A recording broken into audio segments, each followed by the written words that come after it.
Hi. Bigg Boss season 8 start అయింది కదా, అందులో మీ ఫేవరెట్ కంటెస్టెంట్, స్ట్రాంగ్ కంటెస్టెంట్ ఎవరు అనుకుంటున్నారు? Strong contestant Nabeel Afridi. Nabeel Afridi strong గా కనిపించాడా? అంటే మరి టాస్కుల్లో గెలవలేకపోయాడు కదా. టాస్క్‌కి వెళ్తేనే బిగ్ బాస్ కాదు కదా! లైక్ మిస్ అయింది లాస్ట్. ప్రతి తను ట్రై చేసాడు. 100% ట్రై చేసాడు. మిస్టేక్‌లో మిస్ అయిపోయింది. నాగమణికంట అనే ఒక కంటెస్టెంట్ ఒక సింపతి కార్డ్ యూజ్ చేస్తున్నాడు అని అంటున్నారు కదా, ఎంతవరకు నిజం?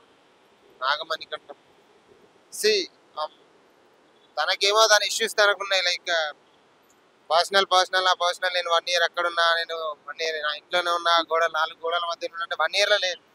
అందరూ వాళ్ళ పాస్ట్ ఏమో సంథింగ్ అది వదిలిపెట్టి గేమ్‌కొచ్చారు. చక్కగా గేమ్ ఆడితే అయిపోతది.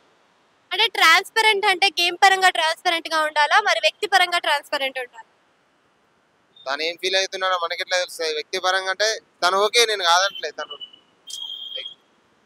మెంటల్ ఎబిలిటీ ఉంది తనకి. కాకపోతే దాన్ని అనవసరంగా లూజ్ అవుతున్నాడని అనిపిస్తుంది. అంటే విష్ణుప్రియ అని ఇక్కడ అన్నాడు కదా, నేను జస్ట్ చెక్ చేశాను, నీతోటి ఫ్రెండ్షిప్ చేయాలి, యాక్ట్ చేశాను అని. మరి ఆ రీజన్ విష్ణుప్రియకి చెప్పడం ఎలా అనిపించింది?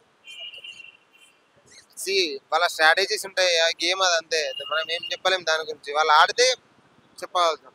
విష్ణుప్రియ ఎలా ఆడుతుంది? తను ఓకే బెటర్.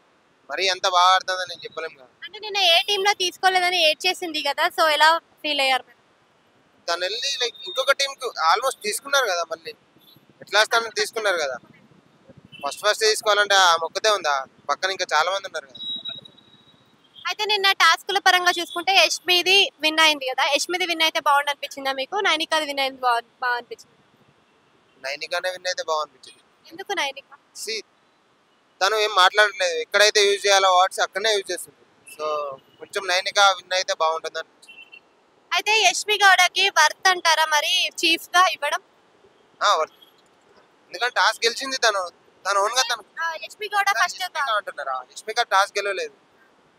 మేబీ నబిల్ కి ఇస్తే బాగుంటుంది అనిపిస్తుంది. అయితే నబిల్ ఆఫ్రిది కూడా మనం చూసినట్టయితే టాస్క్ పరంగా ఓకే, కాకపోతే అందరితోటి మింగిల్ అవ్వట్లేదు, కలవట్లేదు అని అంటున్నారు. సి 2 డేస్ అయింది ఆ షో జరిగి. మనకు ఓన్లీ 2 డేస్ టెలికాస్ట్ అయింది. సో మనకు ఒక 3rd డే 4th డే అయితే తెలుస్తుంది. లైక్ ఎవరేంటిది వాళ్ళ ట్రూ ఫేసెస్ ఏంటియో అప్పుడు అర్థమవుతుంది. అంటే ప్రతి సీజన్ లో మనకు ఒక లవ్ స్టోరీ కనిపిస్తూ ఉంటుంది. సో ఈసారి కూడా మన లవ్ స్టోరీ వచ్చే అవకాశం ఉందంటారు? ఆ ఏమో నాకు అనిపిస్తుంది ఉంటది. కంపల్సరీ ఉంటది. ఎవరెవరు ఇస్తారు కదా. Common thing. వస్తే ఎవరిది వస్తుంది అనుకో. మేబీ నైనికా అనుకుంటున్నాను. అయితే నిన్న చూసినట్టయితే మనకి శేఖర్ భాష కూడా ప్రతిదానికి జోకులు వేస్తా ఉన్నాడు కదా, సో ఆ జోకులు అందరినీ హిలేరియస్ గా ఓకే. నాట్ అంటే మరీ అంత కుళ్ళు జోకులు ఏం లేవు. ఓకే. తనేదో ట్రై చేస్తున్నాడు. తనేదో స్ట్రాటజీతో వచ్చింది అందరిని నవ్విద్దాం అనేది. సో నో ప్రాబ్లమ్ బానే ఉంది. Thank you.